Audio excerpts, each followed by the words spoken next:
माननीय सभासदों, माननीय सभापति जी। Question number 61. Question number 61. Thank you. Let the answer be given.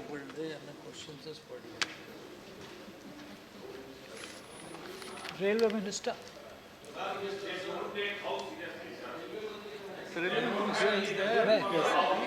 Yes, yes, please. जल्दी निष्कर्ष का निकाल लेते हैं। मेरा 2 नंबर है। All right. एक नंबर भी आपका ही है ना? Okay. Supplementary, please. Yes. Thank you, Deputy Chairman, sir. At present, the speed of the superfast train is 70 to 80 kilometers per hour. आपका ही है। If you going to increase the speed of the train, my first question is whether the extending of rail tracks and signaling system are sufficient, and how safety and security of the passenger will be ensured with the tracks which are decades and decades old and also drastically reduced in gauge thickness over the year. Sir, it is not necessary that speed of train and safety have to conflict with each other. It is always possible that by increasing the speed, we can also ensure the safety of the train operations as well as the passengers who are traveling on the said train. And that is empirical evidence available. Japan has the highest speed in terms of the Shinkansen train. At the same time, they have the lowest record of accidents. So it is always possible, compatible. In fact, now we can see that if you actually bring in high-speed train and you integrate the signaling, the track as well as the rolling stock, possibility of accidents go down considerably. So therefore, it is actually a technological advancement which can lead to better safety as well as increase the speed. So that is why we want to do it. And sir, as the honorable member has asked in his first main question, we are already set up a mobility directorate.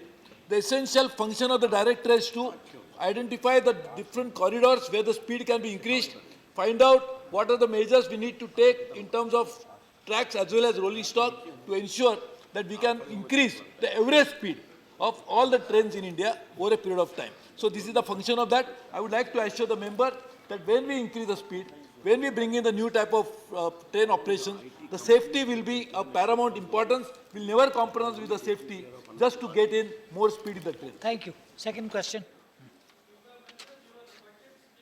Generate revenue through the non-fare tax revenue. Best revenue network in the world, and the average generate in 10 to 20%. They are the revenue from non-fare revenue. My second supplementary question is whether you have fixed any benchmark to generate the non-fare revenue to the generate by the monetizing land and also tracks and advertising, and also steps to propose to take railway lands free from encroachment.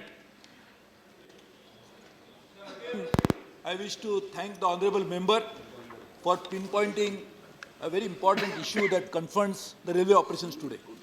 Sir, the railways today's revenues, 2/3 come from freight, 1/3 come from passenger operations, and virtually nothing really, insignificant portion, which comes from non-rail operations.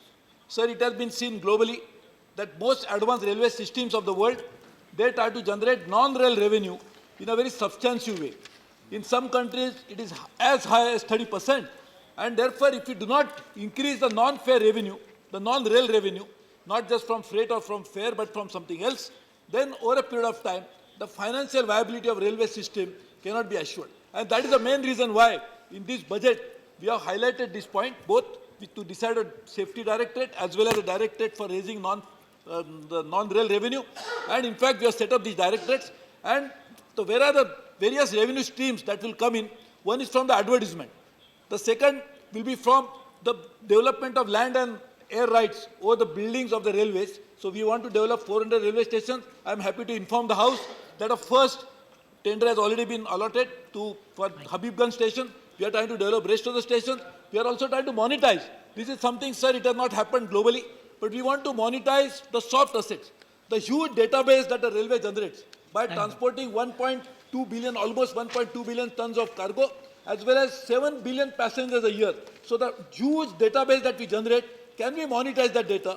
That something has not happened globally on a scale at which we want to do it. So this is a new area that we are working on. I assure the member that we'll take corrective steps. Shri Sukhendu Shekhar Roy.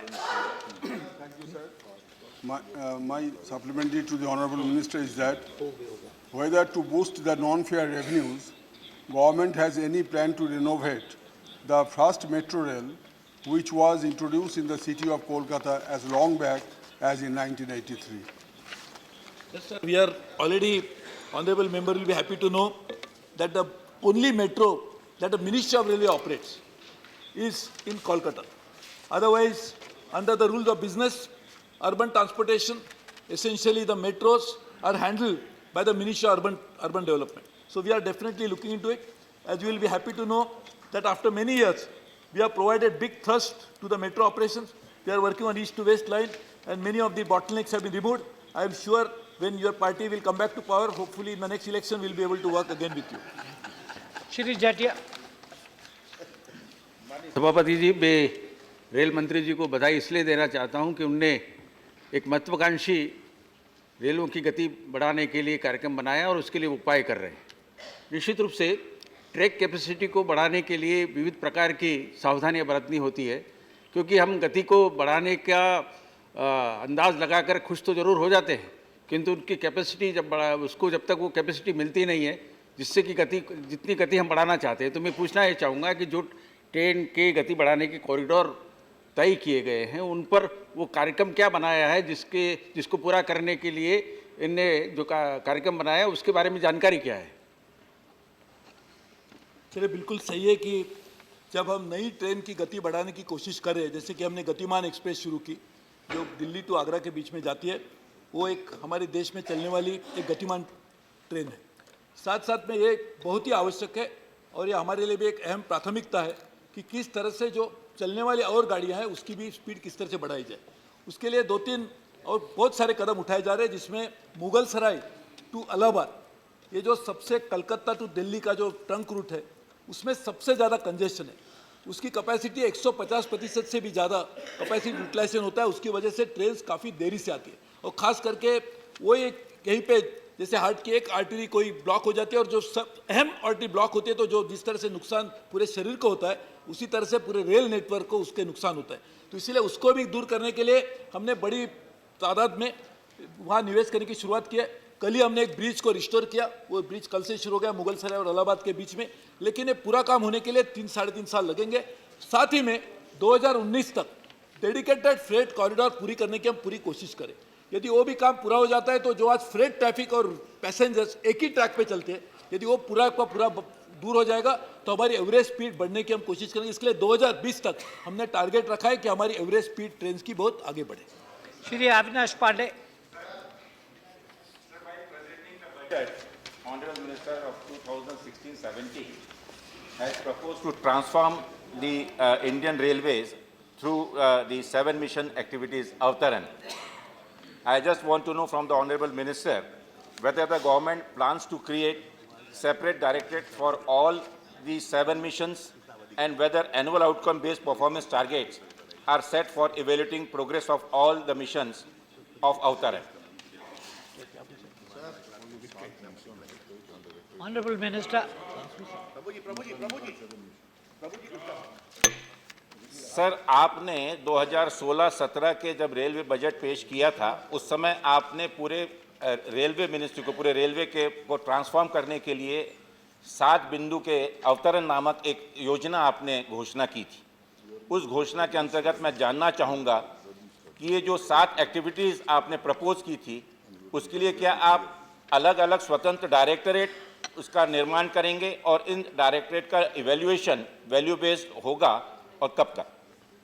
ये भी एक परियोजना पे काम हो रहा है, तो मैं उसके ऊपर और जल्दी करने की हम कोशिश करेंगे। Thank you. ये आज Question number. सर, ये तो सर एक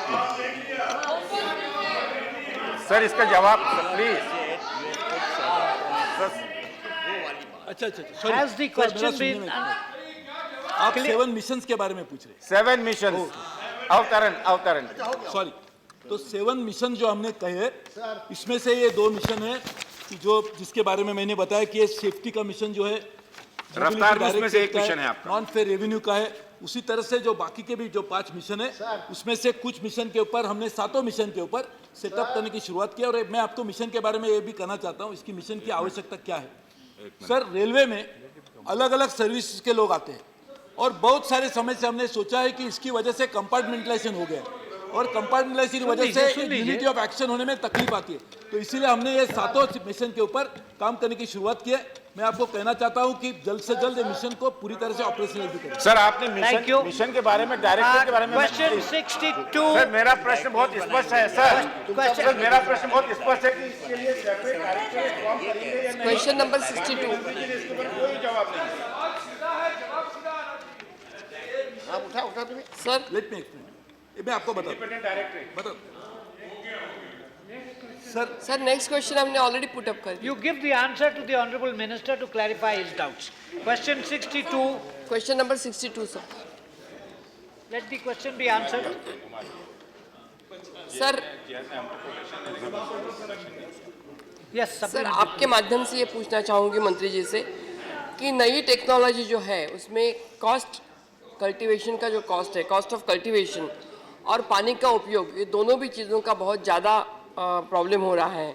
इसकी वजह से किसान की खेत की लागत ज़्यादा और नफ़ा कम, ये गणित हो रहा है, तो ना के बराबर है उनको फ़ायदा। तो ड्रिपिंग हो या फर्टिलाइजर्स हो, ट्रैक्टर्स हो, इंफ्रास्ट्रक्चर, इसमें बहुत बड़ी लागत किसानों की लगती है। और इसके लिए क्या सरकार ने, बाकी सब विवरण दिया है, लेकिन इसके लिए सरकार ने नफ़ा, नेट प्रॉफिट ज़्यादा होने के लिए सरकार ने ड्रॉट रेजिस्टेंट और कम लागत लगाने वाले कोई क्रॉप्स का नियोजन किया है? महोदय, जो हमारा सम्मानीय सदस्य श्री ने जो उत्तर प्रश्न पूछा है, उसके लिए जो कम पानी में सबसे ज़्यादा प्रोडक्शन कैसे आ सकता है, इसके ऊपर हमारा आईसीआर ने बहुत अध्ययन किया है, नई नई वेराइटी डेवलप किया है, जो हाइब्रिड 6129, जो उसके ऊपर रिसर्च करके जो उसमें मोस्ट ड्राउट बीमारी आ रही थी उसको प्रतिकार शक्ति देने का लिए काम कर रहे हैं। वो वेराइटी हमें पंजाब और तमिलनाडु में स्टार्ट किया है। दूसरा हमारा बासमती नंबर 1 है, उसमें भी ब्लास्ट बीमारियां बहुत आ रही थी, उसको प्रतिकार शक्ति करने का जो काम कर रहे हैं, वो वेराइटी हमारी दिल्ली, पंजाब, जम्मू कश्मीर, उत्तराखंड में वो वेराइटी डेवलप हुआ है। दूसरा हमारा धान्य वेराइटी था 204 और 203, उसको जो जमीन लवणीय होती है उसमें कम प्रोडक्शन हो रहा था, दूसरी वेराइटी में वो वेराइटी डेवलप करके उसमें हमारा बहुत ज़्यादा प्रोडक्शन हो रहा है।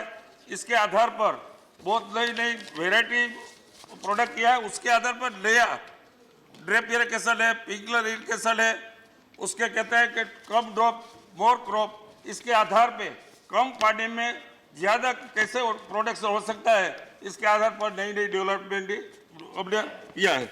दूसरा प्रश्न। सर, प्रोफेसर स्वामीनाथन के रिपोर्ट की हर बार चर्चा होती है और 1.5 गुना उसके अनुसार एमएसपी देना चाहिए, और प्रधानमंत्री जी ने जाहिर भी किया है कि हम आमदनी किसानों की दुगनी कर देंगे, लेकिन ज़मीनी हकीकत में किसान की आमदनी बहुत ही कम, ना के बराबर है। तो मैं ये आपके माध्यम से पूछना चाहती हूँ कि जो कृषि दर था, विकास दर, जो यूपीए के गवर्नमेंट में ज़्यादा था, वो आप 0.2 हो गया है एग्रीकल्चर ग्रोथ, और ऐसे कौन सी उपाय सरकार करने जा रही है, एक मिनट, ऐसे कौन सी सरकार करने जा रही है जिसमें किसान की आमदनी दुगनी करने का आपने कोशिश की है? और उसी माध्यम से मैं पूछना चाहती हूँ कि गन्ने के लिए हमारे कृषि मंत्री जी बार बार टीका टिप्पणी करते रहते हैं, तो गन्ने के लिए ऐसी कौन सी व्यवस्था वो करने जा रहे हैं कि जिसके माध्यम से गन्ने का क्रॉप लेना तो पड़ेगा ही, क्योंकि भारत ये दुनिया में दूसरे नंबर का देश है जो शुगर एक्सपोर्ट करता है। तो गन्ने के क्रॉप के लिए ऐसी कौन सी योजनाएं आप करेंगे कि जिसके माध्यम से कम पानी में गन्ने का प्रोडक्शन हो जाए? महोदय, स्वामीनाथन जी के विषय में, उनके रिपोर्ट के विषय में, समर्थन मूल्य के विषय में माननीय सदस्य ने जो चर्चा की है, उनके ध्यान में हम लाना चाहते हैं कि 2004 में आयोग बना था और 2007 में उसकी रिपोर्ट आई थी और उन्होंने 200 से ज़्यादा सिफारिशें की थी। और उस समय जो सरकार थी 2007 में, उसमें से बहुत सिफारिशों को माना, और इस सिफारिश को इसलिए नहीं माना कि इससे बाजार में विकृति आएगी, और इसीलिए 2007 की सरकार ने जो किसान नीति बनाई उसमें इस विषय को छोड़ा। और उसके बाद से लगातार कृषि विशेषज्ञ जब भी ये विषय आए हैं, चाहे आपकी सरकार हो मेरी सरकार हो, उनका ये कहना रहा है कि समर्थन मूल्य 1.5 गुना बढ़ाने से बाजार में विकृति आएगी, और उसके कुछ मान्य फार्मूले हैं जिसके आधार पर आयोग जो सिफारिश करती है।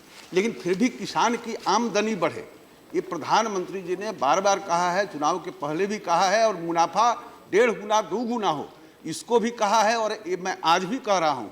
और इसके लिए जो जरूरी कदम होने चाहिए, और जरूरी कदम होने चाहिए, आप इसको सुने, इसके लिए जरूरी कदम सुनिए कि किसान उत्पादन बढ़े, और उत्पादन बढ़ाने के लिए जी मैं बोल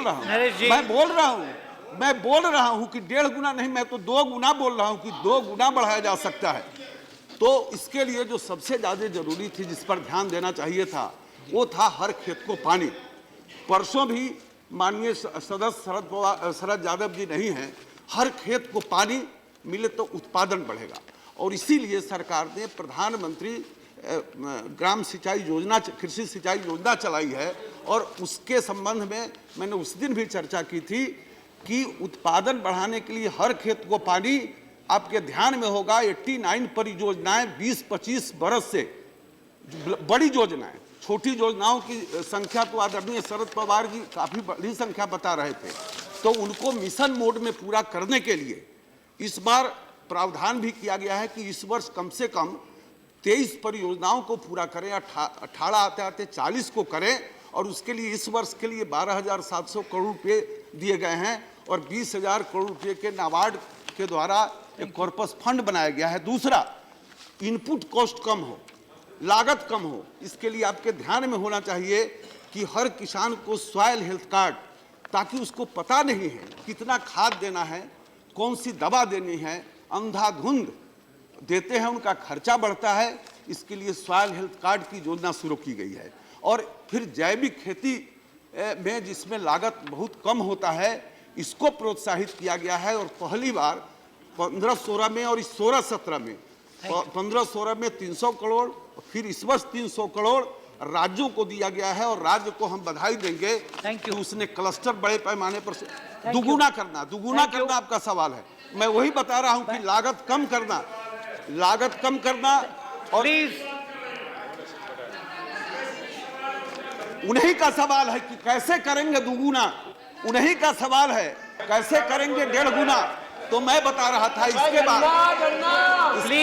बाद सुनिए, आपने Let's not get into an argument. तो just answer the question. Sugarcane के लिए भी पूछा है कि कैसे दुगुना करेंगे, मैं वही इनको बता रहा हूँ, उत्तर दे रहा हूँ। इसी तरह से जो कटाई के बाद नुकसान होता है, इसको रोकने के लिए किसान की आमदनी का जो नुकसान है, जो सबसे बड़ा है कि जो उत्पादन के बाद खपत के बीच में उसका जो नुकसान होता है उसको कम करना, फिर वैल्यू एडिशन, मूल्य वर्धन का काम, थैंक यू, और अच्छा मार्केट उस पर भी एक सवाल है। इसके बाद वही सवाल है, वो जब प्रश्न आएगा तो उस समय आपको बताऊंगा कि कैसे उसको अच्छा दाम मिले, इसके लिए सरकार क्या कर रही है। Thank you. दूसरा सवाल है गन्ना को लेकर। Please let's have short answers, बहुत से सप्लीमेंट्रीज हैं, बहुत से सवाल हैं, महोदय प्लीज शॉर्ट आंसर्स। ये दूसरा विषय इनका था कि गन्ना के विषय में हमने कोई बात कही है, बहुत टाइम ले। इनका एक सवाल है कि गन्ना के संबंध में हमने कुछ बयान दिया है, उस पर था इनका। मैं फिर कहना चाहूँगा कि गन्ना, कल भी बताया था कि गन्ना के किसान हम भी हैं। हमने वो संदर्भ जो मेरा था कि मराठवाड़ा के अंदर ये जो सूखा आया है, मराठवाड़ा हो, विदर्भ हो, इस वर्ष राजस्थान के कई इलाके हैं जिससे ज़्यादा वर्षा हुई है। सूखा है, इससे हम सहमत हैं, लेकिन ऐसी स्थिति क्यों वहाँ पर आ गई, इसके संबंध में कुछ विशेषज्ञों की ये राय है कि जो बांध बनाए गए उसका फैक्ट्रियों के लिए ज़्यादा खपत हुआ, इस पर अलग से एक चर्चा होनी चाहिए। ये मेरा विषय था। Right. गन्ना किसानों के विषय में मेरा अलग से कुछ नहीं था। Thank you. क्योंकि मैं गन्ना किसान Thank you. श्री भूपेंद्र यादव। माननीय सभापति महोदय, मैं आपके माध्यम से पूछना चाहता हूं कि माननीय मंत्री जी ने अपने जवाब में पूर्वी भारत के लिए bringing green revolution on the eastern region of India और national mission for sustainable agriculture, ये जो दो मिशन हैं, इन दोनों मिशन को लागू करते समय मैं पूछना चाह रहा हूं, जो अभी आर्थिक समीक्षा में भी आया था कि कृषि में लागत बहुत ज़्यादा हो गई है और ऐसे में कम से कम पूर्वी भारत, विशेष रूप से बिहार और झारखंड में किसान उत्पादन करने के बाद भी सस्टेन नहीं कर पा रहा है। तो इसके लिए क्या कोई कृषि मंत्रालय ने कोई योजना बनाई है? दूसरी हरित क्रांति है जिसका एक केंद्र पूर्वी भारत है। हमारी सरकार मिशन मोड में ये काम कर रही है कि इसको जैविक खेती ओरिएंटेड करें ताकि सतत उत्पादकता बनी रहे। दूसरा कि अभी 15-16 में चावल का जो धान, जहाँ धान की रुपाई नहीं हो पाती है, वहाँ पर भूमि का उपयोग करने के लिए दलहन और तिलहन मिशन के तहत अलग से राशि दी जा रही है और इस बार भी बजट में 500 करोड़ रुपये जो दिए गए हैं अलग से, इसका भी उपयोग किया जा रहा है। फिर कई नई पद्धतियाँ जो अभी सवाल का मूल था, जैसे इंटीग्रेटेड फार्मिंग। आपको आश्चर्य होगा कि इंटीग्रेटेड फार्मिंग 90 में हमने शुरू किया था। इसमें जल का भी कम उपयोग होता है और उत्पादकता भी बढ़ती है और किसान की आमदनी भी बढ़ती है।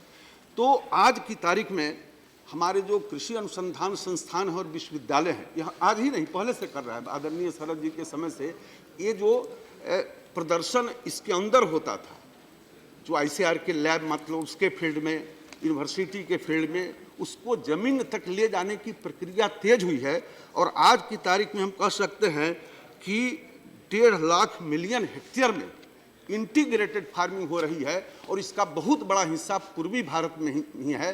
तो कई ऐसी योजनाएं हैं जिनका तेजी से क्रियान्वयन उन राज्यों में हो रहा है। Thank you. शरद पवार जी।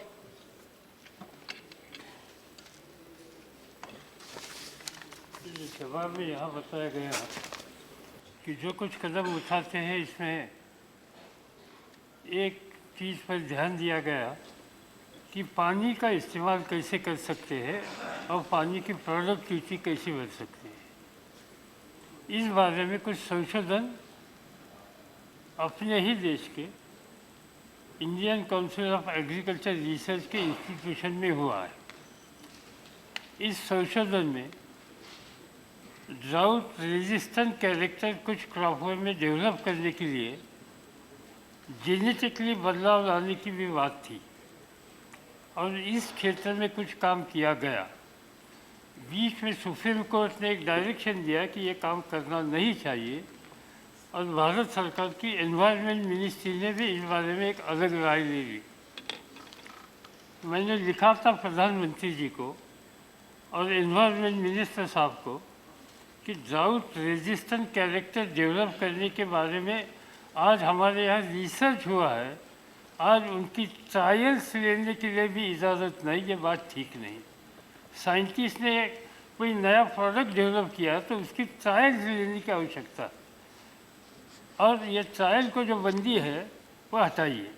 मुझे खुशी है कि प्रधानमंत्री जी और एनवायरनमेंट मिनिस्टर ने मुझे लिखा कि ट्रायल्स के लिए हम इजाज़त देंगे। ये अच्छी बात है, मगर भारत सरकार आज ट्रायल्स के लिए इजाज़त दे रही है और देश में 1 या 2 राज्य छोड़कर बाकी सब राज्य ट्रायल्स लेने के लिए भी इजाज़त देते नहीं। मैं कृषि मंत्री जी को रिक्वेस्ट करता हूँ कि आप जो राज्य ट्रायल्स लेने के लिए इजाज़त नहीं देते उनको लिखकर ये ट्रायल्स लेने के लिए इजाज़त देने की रिक्वेस्ट उनको करेगी क्या और उनको कन्विंस करने के लिए कोशिश करेगी क्या, क्योंकि ये नहीं किया तो साइंटिफिक कम्युनिटी में बड़ी नाराज़गी पैदा हो रही है।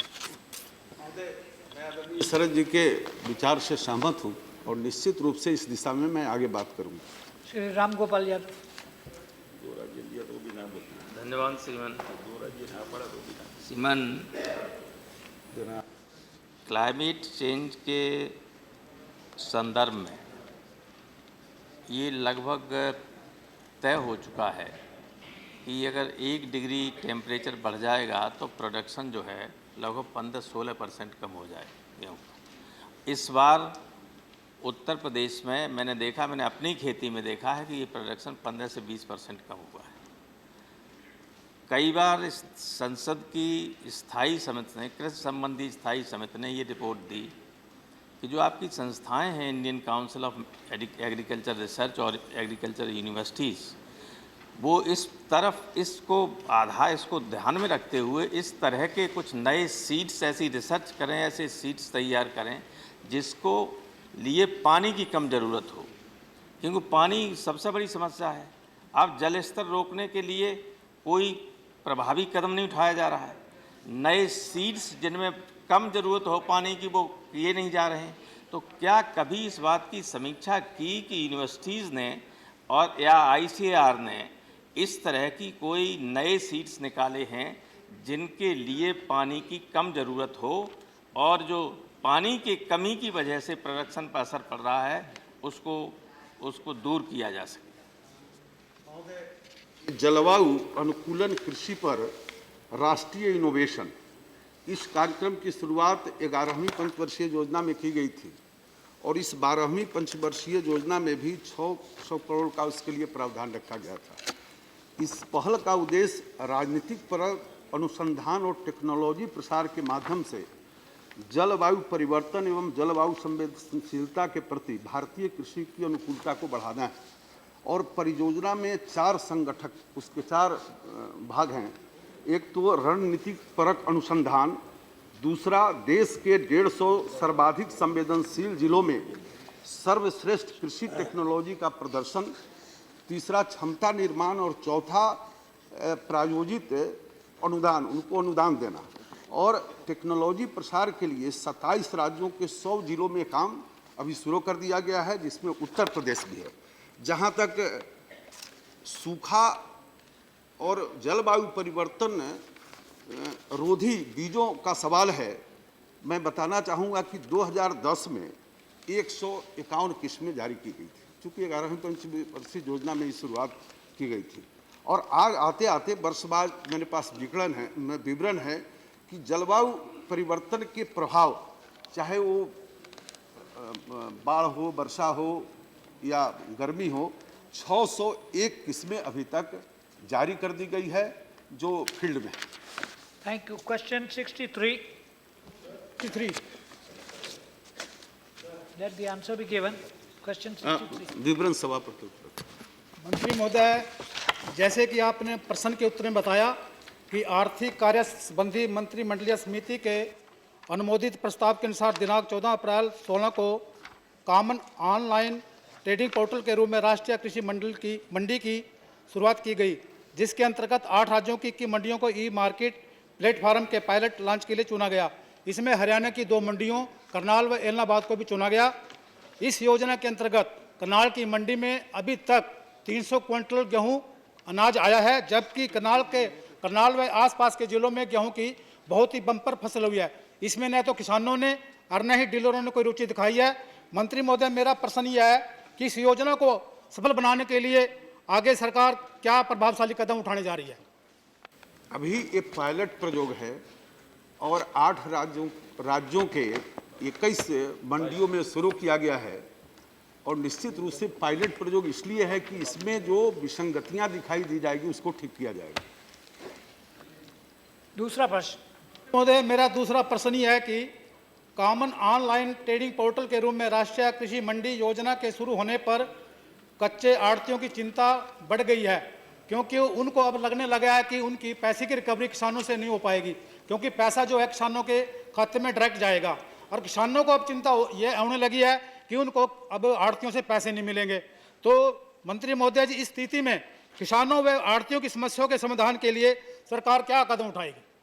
महोदय, वर्ष 2003 में ही ये जो मंडी कानून अधिनियम है ये राज्य बनाती है, लेकिन कैसे सुधार हो चुकी मंडियों के अंदर, राज्यों के अंदर जो कानून हैं पहले से, उसमें किसी भी मंडी में जब किसान जाता है तो उसमें जब 8-10 लाइसेंसी हैं, वो जो कुछ बताता है कीमत उसी भाव पर उसको बेचना है, वो अपना सामान लौटा कर ले नहीं जा सकता है।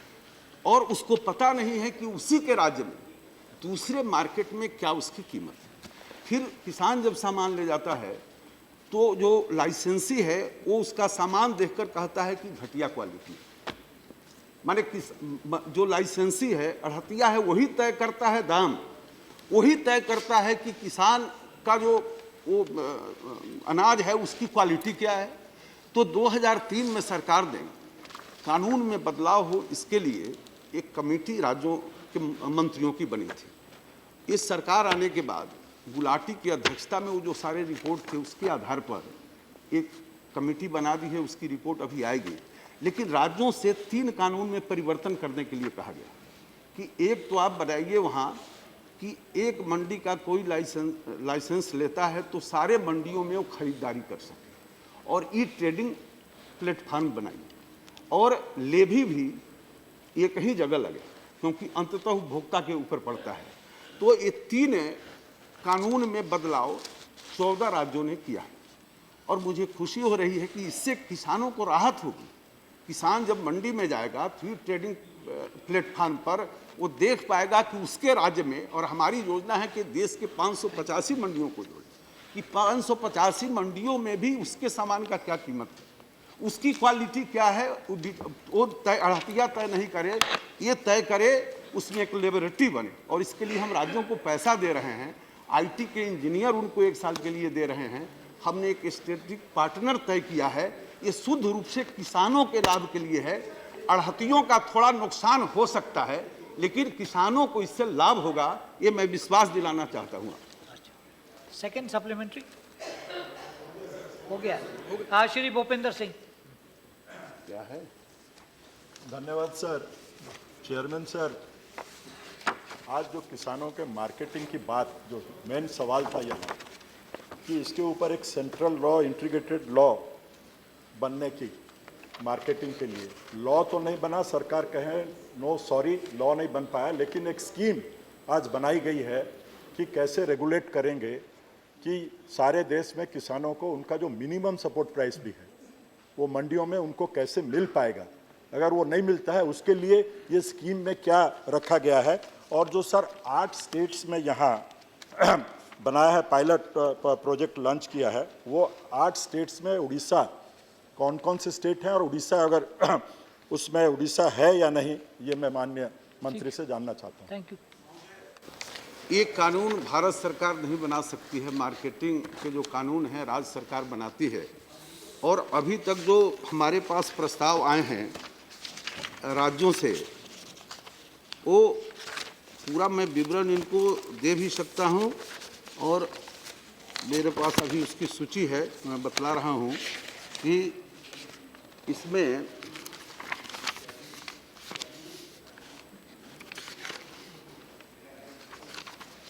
अभी तक आंध्र, छत्तीसगढ़, गुजरात, झारखंड, हरियाणा, कर्नाटक, राजस्थान, सिक्किम, गोवा, मध्य प्रदेश, महाराष्ट्र, मिजोरम, तेलंगाना, उत्तराखंड, उत्तर प्रदेश 15 ऐसे राज्य इसमें हैं।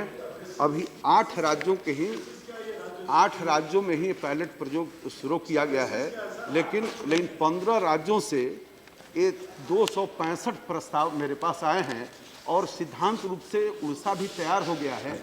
सिर्फ केरल और बिहार में वहाँ मंडी कानून नहीं है, और पंजाब ने सहमति नहीं दी है, नहीं तो बाकी सभी राज्यों ने सैद्धांतिक सहमति दे दी है, और राज्यों में कानून बदल रहे हैं। तो 15 राज्यों ने कानून बदल दिए हैं, तो उनके प्रस्ताव आ गए हैं, बाकी भी इस काम में लगे हुए हैं, उड़ीसा भी इसमें लगा हुआ है, और सैद्धांतिक सहमति उड़ीसा ने दे दी। श्री विजय दर्दा। चेयरमैन सर, मैं आपके माध्यम से माननीय मंत्री महोदय से जानना चाहता हूँ कि सरकार राष्ट्रीय कृषि को बढ़ावा देने के लिए नेशनल एग्रीकल्चर मार्केट की स्कीम ला रही है। इसमें देसी मंडियों तथा जिला स्तर पर मंडियों तथा एग्रीकल्चर प्रोडक्ट कमेटी का क्या योगदान होगा, और तथा APMC में सुधार के लिए क्या उपाय किए जा रहे हैं। जैसे कि किसान अनाज का भंडारण नहीं कर पाता है तथा प्रोडक्शन के बाद उसे तुरंत बेचना पड़ता है, जिससे मिडिल मैन ज़्यादा कमाते हैं, दलालों का फ़ायदा होता है और मंडी तक पहुंचने तथा मंडी के आसपास भंडारण की कोई व्यवस्था नहीं होने के कारण उनका नुकसान होता है। तो कृपया आप बताएं कि आप इसको डिजिटलाइजिंग करने वाले या नहीं करने वाले, किस प्रकार से उनको प्रोटेक्शन देने वाले हैं, क्योंकि जैसा कि आप जानते हैं कि विदर्भ के अंदर, महाराष्ट्र के अंदर सूखा और बाकी की सब चीज़ों से किसान किस तरह से परेशान है। Thank you. महोदय, कानून राज्य सरकार बनाती है। हमने उनको 3 सुझाव दिए थे और 15 राज्यों ने अपने कानून में परिवर्तन किया है और 3 बातों को मान लिया है और उस आधार पर राज्यों के प्रस्ताव भेजे हैं और प्रस्ताव आने के बाद मंडियों की सूची भेजे हैं, उसका प्रस्ताव बनाकर, और हम लोग उनको आर्थिक सहायता दे रहे हैं, आईटी के इंजीनियर दे रहे हैं। और 3 कानून कौन कहे थे बदलाव के लिए, इसके पहले मैं चर्चा कर चुका। मालूम पड़ सके किसानों को कितने राज्यों ने किया है अभी तक, मेरा वो स्पेसिफिकली। आप अपने लिस्ट पढ़ दीजिए ना। मैंने लिस्ट पढ़ के सुनाया है, 15 राज्यों का नाम इसके पहले पढ़कर सुनाया है। वहाँ डिजिटलाइजेशन हो गया है। नहीं, मैं फिर 8 राज्य के 21 मंडियों में काम हुआ है। सर आदरणीय महोदय, मैं जो आपसे कह रहा था कि अगर एक बार उसका डिजिटलाइजेशन हो जाता है ताकि किसानों को उसका लाभ मिल सकता है, बीच के उसके रेट पता हो जाते हैं उनको। मैं यही तो कह रहा हूँ आपको, यही कह रहा हूँ कि 15 राज्यों से 265 मंडियों के लिए प्रस्ताव आए हैं, जिसमें 8 राज्यों के 21 में एक काम पूरा हुआ है और पायलट प्रयोग शुरू हुआ है। डिजिटलाइजेशन का काम पूरा हुआ है या अरे डिजिटलाइजेशन हो गया है उसका, उसमें लैब बन गए हैं।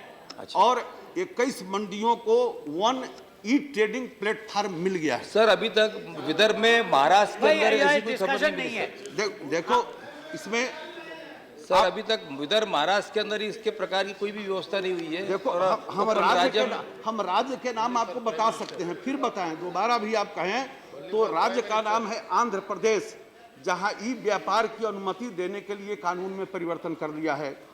छत्तीसगढ़ ने परिवर्तन कर लिया है, गुजरात ने परिवर्तन कर दिया है, हिमाचल ने परिवर्तन कर दिया है, कर्नाटक इस मामले में अग्रगणी है, वो पहले से ही इस काम को कर रहा है, राजस्थान ने कर लिया है, सिक्किम ने कर लिया है, गोवा, मध्य प्रदेश, मिजोरम, तेलंगाना, उत्तर प्रदेश। सर मैं एक मिनट भाई, विदर्भ आदि किसी राज्य में है तो मैं राज्य का नाम पढ़ रहा हूँ। प्लीज अब ज्ञान नहीं, आप बोलते जाइए। और झारखंड, इन राज्यों ने परिवर्तन अपने नियमों में किया है, अपने नियमों में किया है और हम उनको सहायता दे रहे हैं, वो मार्केट को अपग्रेड कर रहे हैं।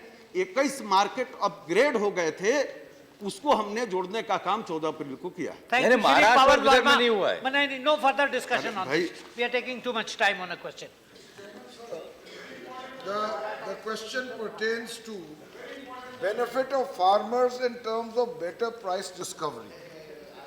I want to ask the Honorable Minister, what happened to the promise of the minimum support price being 50% over cost of production, which was made by this government and on which it has completely reneged?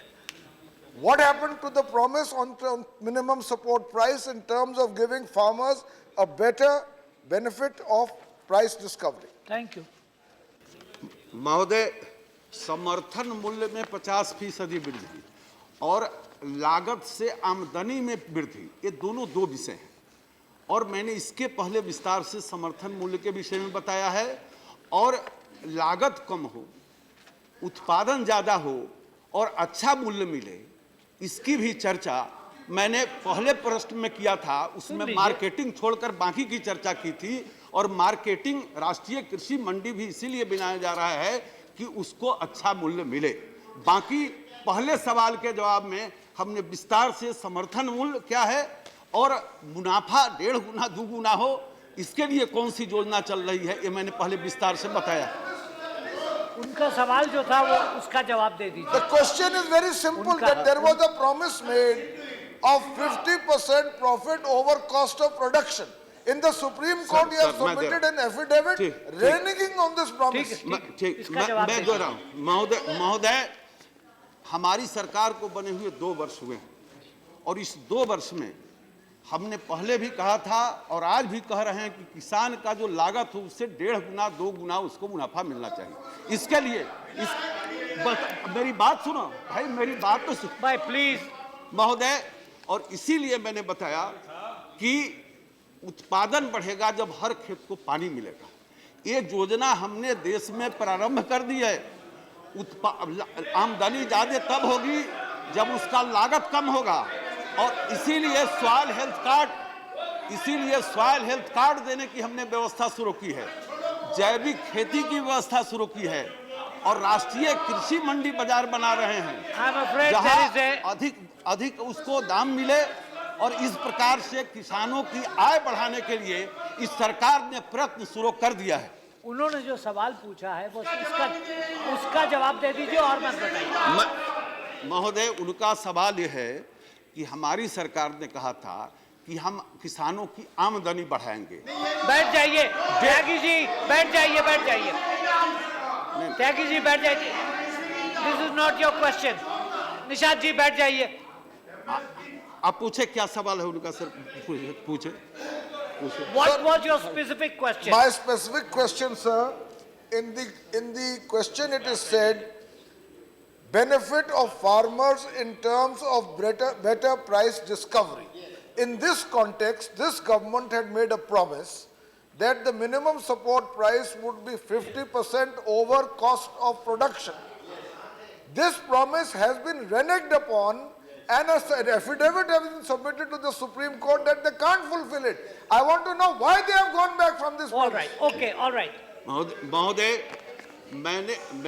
मेरी सरकार ने चुनाव के पहले और आज भी कहा है कि किसान का जो लागत है उससे 1.5 गुना 2 गुना उसकी आमदनी होनी चाहिए।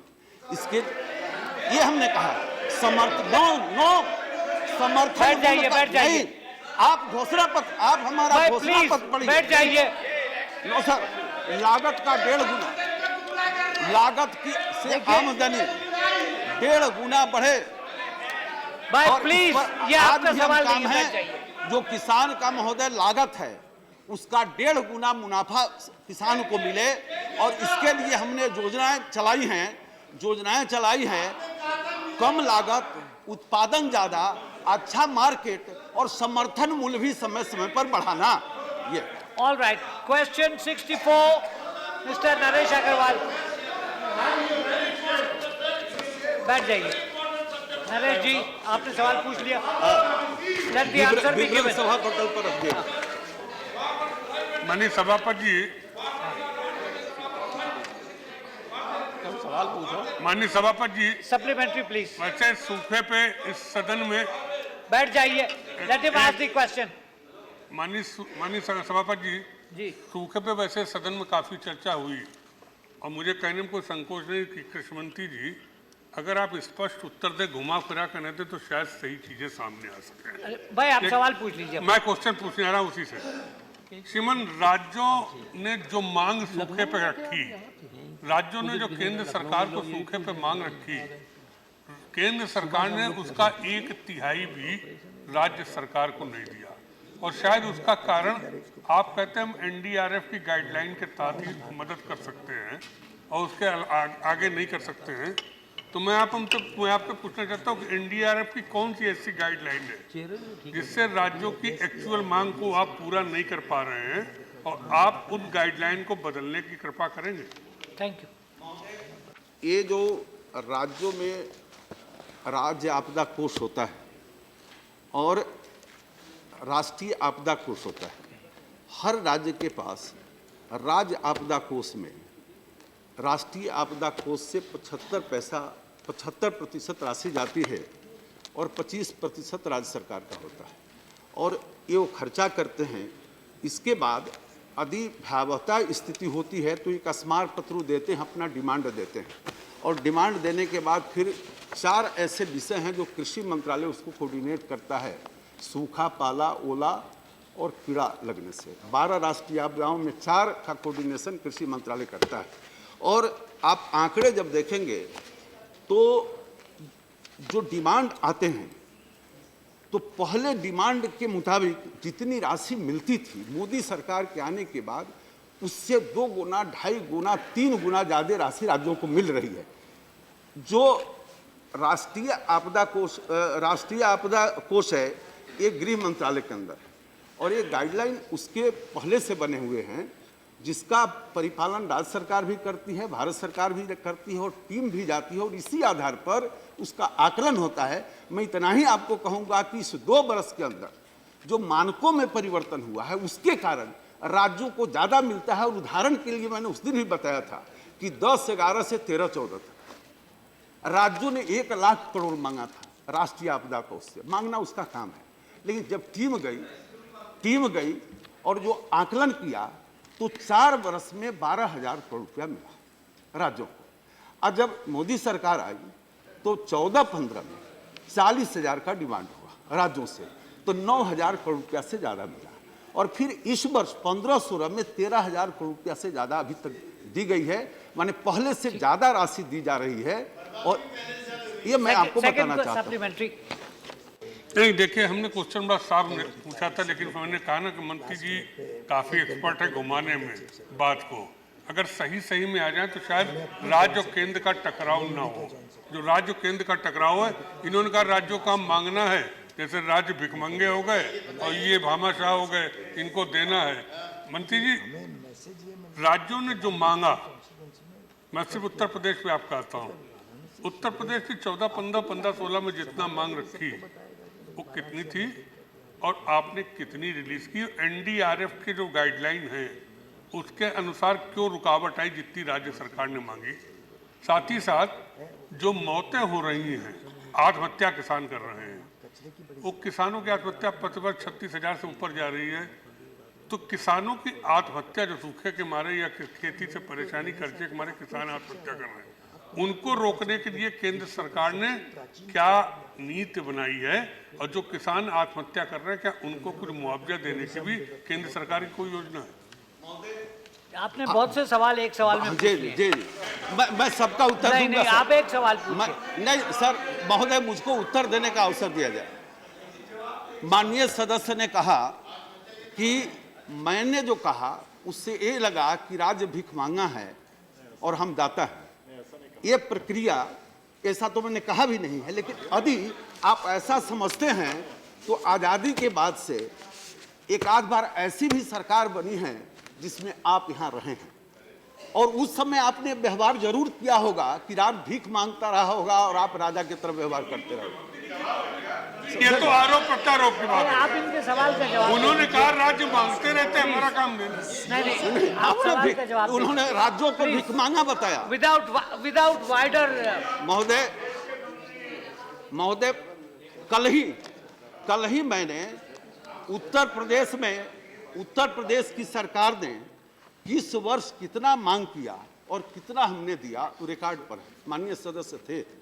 और जहां तक किसान क्या आत्महत्या का सवाल है और सरकार क्या कर रही है, मैं बताना चाहूँगा श्रीमान जी से कि आपके ध्यान में है कि ये जो आत्महत्या है ये पहले से चलता रहा है देश में, और ये बहुत दुखद है।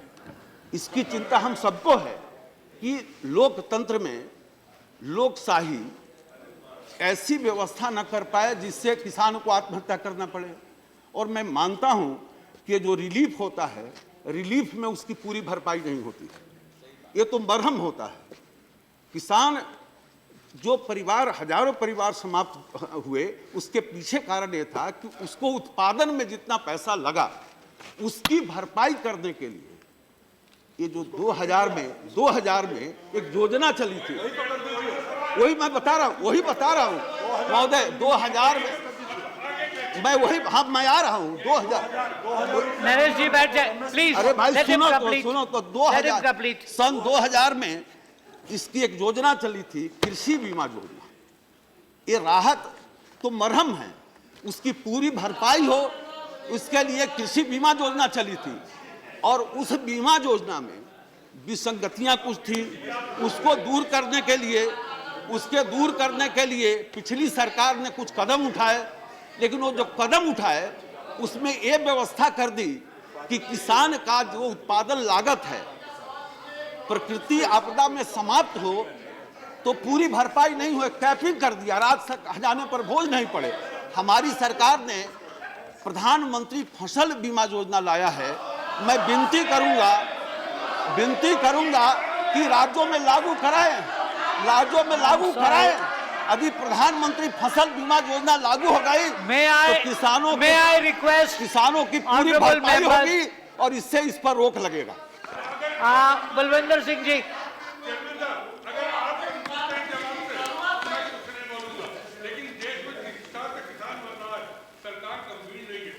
इन्होंने योजना नहीं बताई है।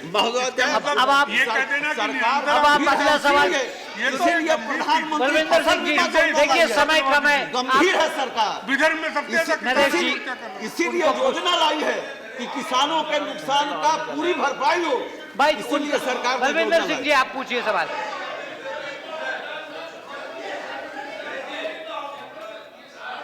भाई बैठ जाइए please. Look, we are running out of time, please let other question be asked. आप पूछिए। ऑनरेबल चेयरमैन साहब, मैं आपके जरिए ये जानना चाहता हूँ कि जो 10 स्टेट सोके में डिक्लेयर की है सारे कंट्री में, लेकिन बारिश तो सारे कंट्री में कम हुई है, हमारे पंजाब में बहुत ज़्यादा कम हुई है। हम ये जानना चाहते हैं कि हमने ग्राउंड वाटर बरता और सरफेस वाटर बरता, क्रॉप हमने ज़्यादा की, लेकिन किसान का बहुत नुकसान हुआ है। इसके लिए क्या ये जो ड्राउट के मापदंड है उनको बदलेंगे कि अगर बारिश कम हो, पैदावार तो किसी तरीके से हमने मेहनत करके कर ली, अगर बारिश कम हो तो उसको एरिया को ड्राउट एरिया डिक्लेयर करेंगे, उस स्टेट को जिसके जो है वो मापदंड है उनको बदलेंगे। ये जो मैनुअल बना है, इस आधार पर राज्य सरकार को ही अधिकार है कि वो डिक्लेयर करे कि उसके राज्य का कौन सा हिस्सा ड्राउट सूखा है, वो डिक्लेयर करते हैं और फिर प्रस्ताव हमको देते हैं, तो उस आधार पर हम उसको टीम भेज के आकलन करते हैं। ठीक, जो भी राज्य सरकार हो डिक्लेयर करने का अधिकार उसको है। श्री संजय सिंह।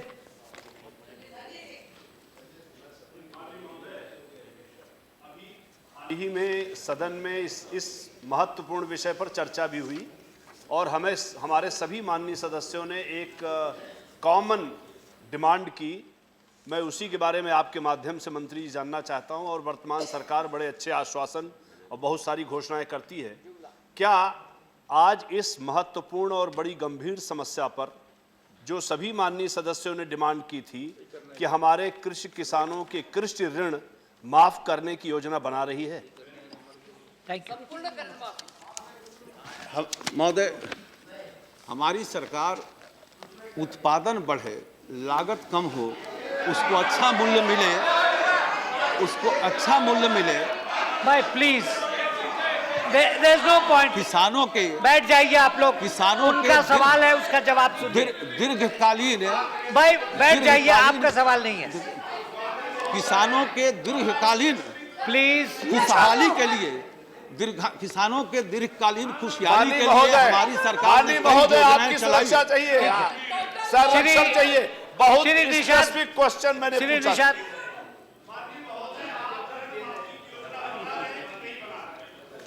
माननीय सभापति महोदय, आपके माध्यम से मैं माननीय मंत्री जी से जानना चाहता हूँ। हाँ बोलिए। क्योंकि मानो अभी कल सूखे में चर्चा हुई थी और भारत कृषि प्रधान देश है, इसका please let him ask the question. मानवर मैं आपसे निवेदन पूछना चाहता हूं आपके माध्यम से कि जो किसानों का क्रेडिट कार्ड बनता है, क्रेडिट कार्ड से जो किसान लोन लेता है उसमें कृषि बीमा भी रहता है, उसका बीमा रहता है, तो क्रेडिट कार्ड में बैंकों द्वारा कोई बीमा की राशि नहीं दी जाती, न उनकी फसल की राशि दी जाती है और न आत्महत्या पे या उनके मरने पे कोई राशि दी जाती है। इस पर सरकार क्या कदम उठाती है, उसके लिए क्या उपाय करेगी? जो फसल बीमा योजना है, किसान जो ऋण लेता है भाई बैठ जाइए प्लीज। उनका सवाल मिस्टर दिलवाई please sit down, please sit down, please sit down. कहना सही है, माननीय सदस्य ने भाई प्लीज सिट डाउन। माननीय सदस्य ने सही सवाल उठाया है कि अभी तक please sit down, please sit down, let the question be answered. जी माननीय सदस्य का जो सवाल है वो व्यवहारिक दृष्टि से बहुत जायज है। हम भी गांव में रहते हैं, किसान कर्जा लेता है कर्जा लेते समय उसका प्रीमियम कटता है फसल बीमा के लिए, और इसमें इतनी विसंगतियां थी कि वो क्रॉप कटिंग का जो आकलन होता है या आंकड़े इकट्ठे होते हैं वो वर्षों लगते हैं। तो अभी जो वर्तमान प्रधानमंत्री फसल बीमा योजना आई है उन विसंगतियों को दूर किया गया है। और दूसरी बात ध्यान में ये लाना चाहेंगे कि कौन बीमा कंपनी किस राज्य में काम करे ये राज्य सरकार टेंडर करती है और वो बीमा कंपनी को तय करती है, लेकिन उन विसंगतियों को इस प्रधानमंत्री फसल बीमा योजना में दूर करने की कोशिश की गई। क्वेश्चन नरेश जी, आपका सवाल खत्म हो गया। ये देखिए, आपका विचार अलग चीज है। राहत नहीं दे रही। This is question hour, please. हम सदन का बहिर्गमन करते हैं। क्वेश्चन 65। विवरण सभा पटेल। मेरे सवाल है, बैठिए। आपने सवाल, have you asked the question? Sir. All right, let the answer be given. Sir, ये यूनिवर्सिटी, please sit down. विवरण सभा Patel. Yes, supplementaries, please. We are running short of time. Please, the university runs on a land grant pattern जो USA से हम नकल करके यहाँ जारी कर रहे हैं। इसकी मैंडेट है education, research and extension of horticultural domain. अब सरकार ने जवाब दिया कि हाँ, हम मुलगू में कहीं हम जमीन ले रहे हैं, हम कर रहे हैं। मेरी सवाल ये है, बुनियादी सवाल, कि प्रधानमंत्री प्रकट करते हैं कि हम सॉइल टेस्टिंग करेंगे, हम फलाना करेंगे, इनपुट। सवाल क्या है? सर सवाल पे आना है ना, तो Please. थोड़ा तो मंत्री जी को Look at the watch. मंत्री जी बोलते मुझे No, बोलने please का look मौका at the दीजिए। watch. सर मैं ये पूछना चाह रही हूँ, सत्तुपल्ली और अश्वरापेट तेलंगाना के खम्मम डिस्ट्रिक्ट में है, जहाँ से सबसे बढ़िया नर्सरीज वहाँ लागू है आज के दिन भी। वहाँ हमारी मैंगो, बनाना, सपोटा, गुआवा का प्रोडक्शन होती है। क्या आप सरकार इस नया स्टेशन के द्वारा आप यहाँ स्थापित करने के तेलंगाना में अश्वरापेट और सत्तुपल्ली एरिया में ये all India coordinated research centres जो है, जो राजेंद्र नगर के यूनिवर्सिटी से ताल्लुक़ रखते हैं, will you be able to establish research stations in these areas, satellite research stations जिसकी ज़रूरत है? Thank you.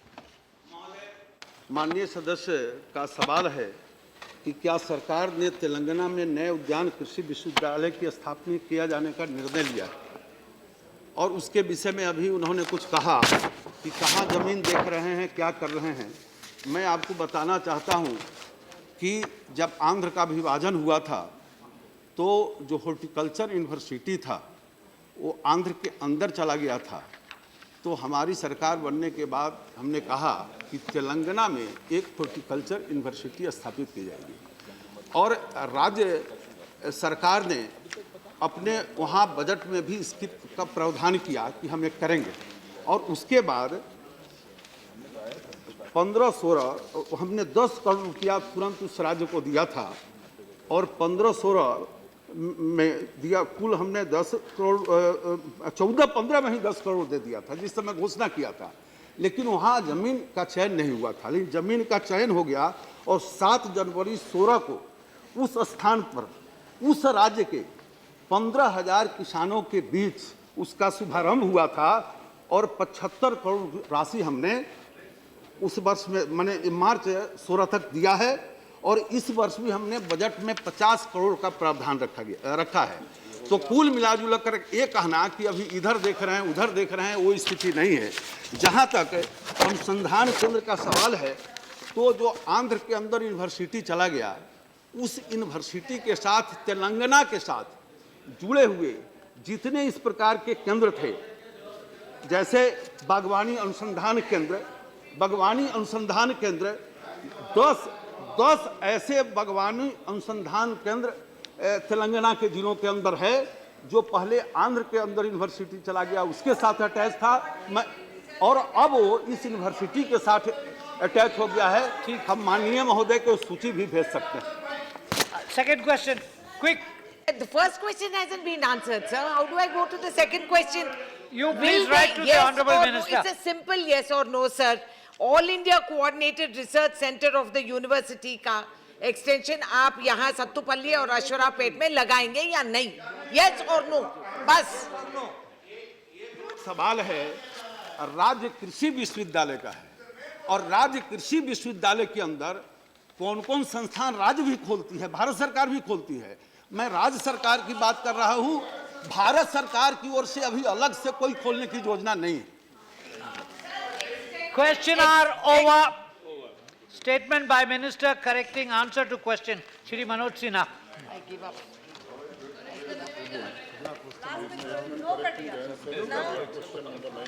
कोई योजना नहीं on the 4th March 2016 regarding compensation to victims of rail accidents. Thank you. What's and the custodian of this house, I'm only beseeching you, every day we are having a correction to the questions. Every day. And yesterday you had two ministers doing it. To our No, human. this is something you have to rope in the, ruling benches. No, to our is No, human. sir, you make a point, but...